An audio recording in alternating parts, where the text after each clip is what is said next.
औज़ुबिल्लाहिमिनश्शैतानिर्रजीम बिस्मिल्लाहिर्रहमानिर्रहीम। This is Sobia Khatib, practising clinical psychologist, और आज मुझे फिर आप गाड़ी में ही देख रहे हैं। आज की एपिसोड 10 और 10वां रोज़ा है। सबको रमज़ान की फिर से बहुत बहुत मुबारकबाद, और इसी उम्मीद के साथ कि आपका रमज़ान का पहला अशरा बहुत खैर आफ़ियत से गुजरा होगा। खूब सारी आपने रहमतें समेटी होंगी और खूब सारा आपने सब्र और तहम्मुल के साथ अपने ब्रेन को ट्रेन किया होगा वेलनेस के लिए।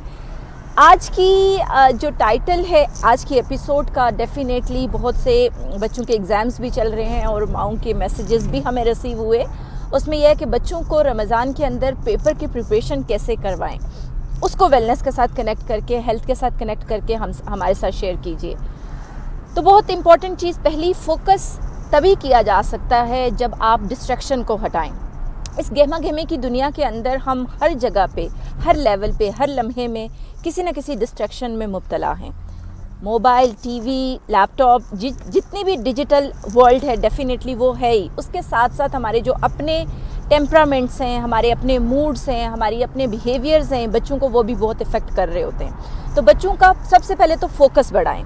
फोकस बढ़ाने के लिए आपने एक जो तरतीब अपनानी है या जिसका प्रैक्टिस करवानी है बच्चों को, वो होता है जूम इन और जूम आउट। इस स्ट्रेटजी के अंदर करना ये है आप लोगों ने कि आप बच्चे को जब भी पढ़ाने के लिए बिठाएं तो उसमें स्पेसिफिकली बच्चों का होता है ना कि मैं मोबाइल से पढ़ रहा हूँ या मोबाइल से मैंने याद करना है, तो पहले जो उसने डाउनलोड कर लिए नोट्स वगैरह, वो सारी चीज़ें एक तरतीब वाइज एक फ़ोल्डर में करके, एक ऐसा लैपटॉप जिसके अंदर इंटरनेट की अवेलेबिलिटी ना हो, ये चीज़ ज़रूर। क्योंकि जूम इन करवाने के लिए आपको स्पेसिफाई जो चीज़ें तरतीब वाइज उसने तैयार करनी है वो उसके टेबल पे रख के, मोबाइल को बेशक उसे कहें कि ऑन टाइम, क्योंकि हर 5 मिनट के बाद डिस्ट्रैक्शन वेलनेस को हिट करती है, यानी आपकी तंदुरुस्ती और तवानाई की जो पावर है वो डिस्ट्रैक्ट कर रही होती है, वो चूस रही होती है।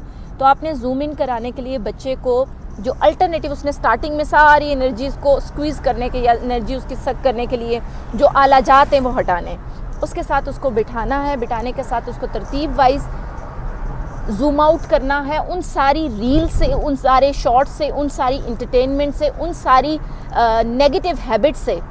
और ये तरतीब वाइज 29 डेज़ तक भी चलता है ये पूरा का पूरा बिहेवियरल मॉडिफिकेशन प्लान। इसके रिलेटेड आपसे होगी कल मुलाकात, क्योंकि इम्पॉर्टेंट चीज़ ये है कि 11वां रमज़ान शुरू होगा और सेकंड अशरा, और सेकंड अशरे में डेफिनेटली हमने वेलनेस की स्ट्रेटजीज़ पे हमने आपसे बात करनी है। आज मेरी फैमिली भी मेरे साथ है, मेरे हस्बैंड और मेरा मेरा अपना baby. Would you like to say something?